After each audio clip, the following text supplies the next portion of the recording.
సంసారం మణిహారం మన మమకారం ప్రతిరోజు ఒక శ్రీకారం పరవశ శృంగారం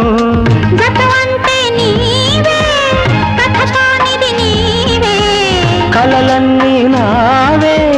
కలకాలం నీవే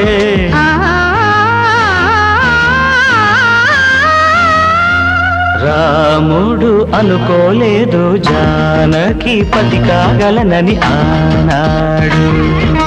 జానకి కలగనలేదు రాముని సతి కాగలనని నాడు ఆనాడు ఎవరు అనుకోనిది ఈనాడు మనకు నిజమైనది